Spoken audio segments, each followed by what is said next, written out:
Do, do, do, do. Max Verstappen. Do, do. Oh, wait, we have a differential equation to solve. And we have rather a strange nonlinear differential equation. We have e to the x plus y whole thing squared term times d squared y over dx squared equal to 1 plus dy over dx whole thing cubed. And the first thing we should do is deal with the x plus y term, because expanding the square doesn't really look all that fruitful. So why not just let x plus y equal a new variable u? And the benefit is on differentiation, we have 1 plus dy over dx equal to du over dx. So that actually helps us with the right-hand side. And on the left-hand side, it doesn't really do all that harm to us. So we have d squared y over dx squared equal to d squared u over dx squared.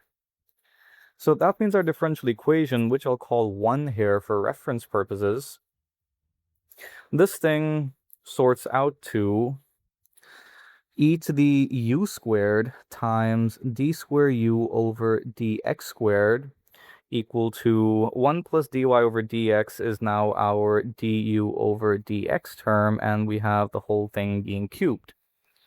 Okay, cool. And I'd like to move things around here and write this as u prime to the negative 3 equal to, no, wait, I should have the u double prime term over here. And on the right-hand side, we have e to the minus u squared, and I'll call this thing equation 2 for reference purposes. So now we have yet another nonlinear differential equation, but we see that it has a nice structure to it, given that the x term is missing. So this is the so-called autonomous differential equation.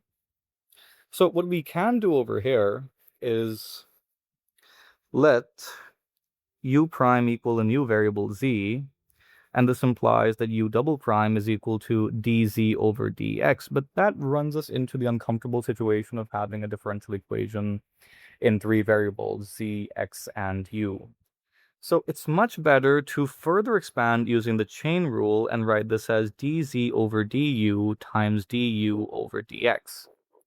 Now du over dx is just our z term, so that means u double prime is just z times dz over du, and we have successfully reduced the order of the differential equation from a second order one onto a first order differential equation. And there's even better news, given that u prime is z, so that's z to the minus 3, u double prime is z times dz over du, and on the right we have e to the minus u squared, so we do see that this is a separable differential equation with some cancellation happening.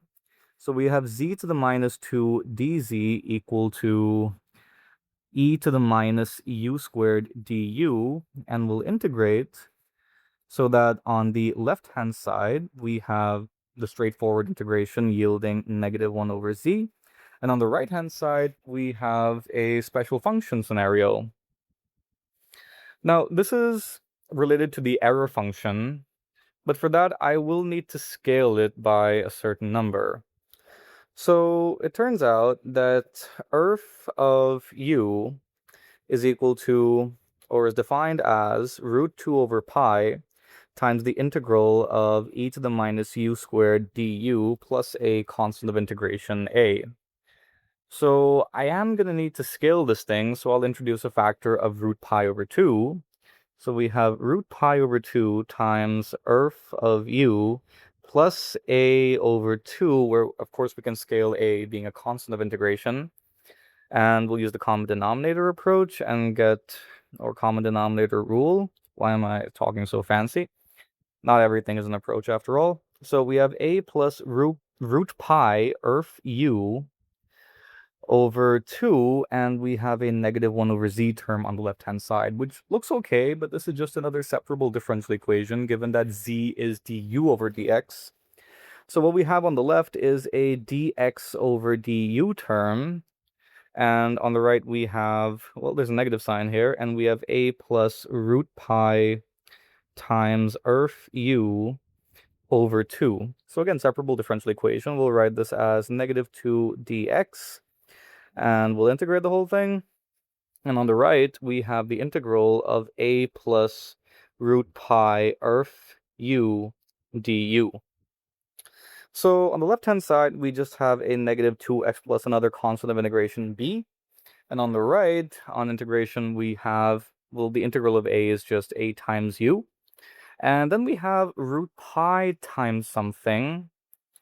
Root pi times the integral of the error function, which we can solve using integration by parts.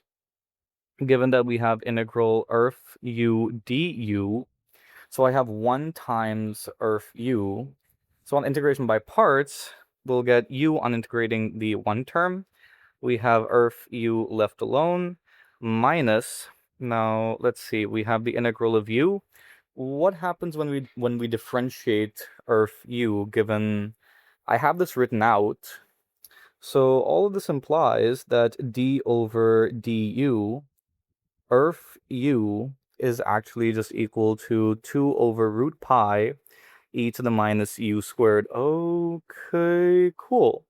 So we do have a factor over there. That's 2 over root pi integral u times e to the minus u squared du, which is actually very convenient because of the u term over there. So we have the Aussies plus root pi times u times earth u minus or plus 1 over root pi, and we have negative 2u term e to the minus u squared du. Okay, cool. So this is a very straightforward integration. It just results in e to the minus u squared. So what we have left is au plus root pi times all that junk. Wait a second, we have root pi, we have u times, terribly sorry about that, the error function at u, plus e to the minus u squared. And all of that is supposed to be equal to negative 2x plus b. And of course, this is an implicit solution for x and u, but wait a second, the differential equation was in terms of x and y. And recall that u is just x plus y, so let me keep the constant b on one side of the equation because it looks kind of nice to have like everything just equal to a constant. So b here is equal to 2x plus a times u. Now what exactly is u? That's x plus y, but I could factor out x plus y from here. And then we have a plus root pi earth of x plus y plus e to the minus x plus y whole thing squared, which itself looks like an extremely wacky looking solution to a differential equation. But then again, what do you expect when you come here to the channel to solve a differential equation or an integral? That was awesome. I hope you enjoyed the video, and I hope you learned something from the video. Be sure to like and subscribe. Do drop me a follow on Instagram as well. Thank you. See you next time.